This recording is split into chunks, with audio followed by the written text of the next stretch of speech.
Toomas Paaver on laia haardega arhitekt, kes tegeleb ruumiga ka seal, kust teised eemale hoiavad. Ta tunneb paragrahve, kuid kõige olulisemad on siiski päris ruum ja päris inimesed.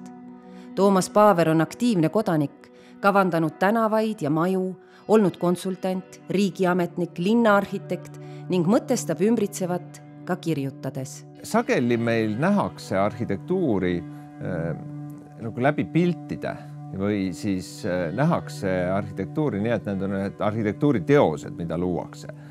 Aga võib-olla unustatakse ära ja mis on tegelikult kõige olulisem, et kogu arhitektuur tehakse inimese jaoks, üldisemalt ruumi kasutaja jaoks. Tänapäeval on mõelda, et ka loodus on ruumi kasutaja.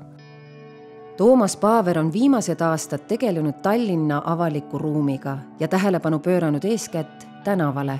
Ta on Peatänava projekti üks autor ning aidanud kaasa ka Soo ja Vana-Kalamaja tänavate sünnile. Ta näeb, et Tallinn pole kindlasti valmis. Arenguvõimalusi on palju. Tallinna avaliku ruumi üks kesksemaid ja võib-olla kõige tähtsamaid esinduslikumaid avalikke ruume on tegelikult bastionivöönd ümber terve Tallinna vanalinna, mis tegelikult seob samal ajal kõik ümbritsevad asumid ja tal on väga tugev alus olla sellise hea linnaruumi võrgustiku, selline tõsine tuum. Ja see on haljas vöönd ja samal ajal saab olla inimsõbralik selline ruum, et mitte meil ei ole Hirvepark ja Tammsaare park ja teised, vaid et meil on tegelikult see üks suur park. Seda ruumi on võimalik niimoodi suunata ja see oleks nagu väga mõistlik Tallinnas niimoodi teha.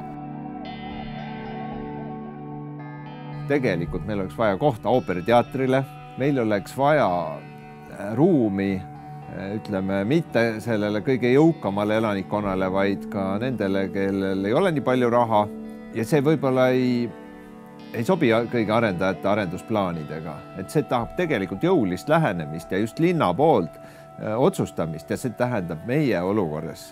Meil on nii palju kehtivaid planeeringuid, millest kõik ei ole tegelikult mõistuspärane ellu viia. Tegelikult oleks vaja jõulisemalt hakata ka planeeringuid tühistama. Praegused otsused määravad linna tulevikku. Mõnusa keskkonna loomiseks on vaja unistada lennukalt. Hea avalik ruum eeldab loovat mõtlemist igal tasandil. Ma arvan, et ruumiloomega tegelevate ametnike töö puhul tuleb ka soosida loomingulist lähenemist. Ja eriti inimene, kes töötab avalikus sektoris, ta on olemuselt kõigi kodanike teenistuses. Ja see on väga selline just inimesi tunnetav loominguline töö.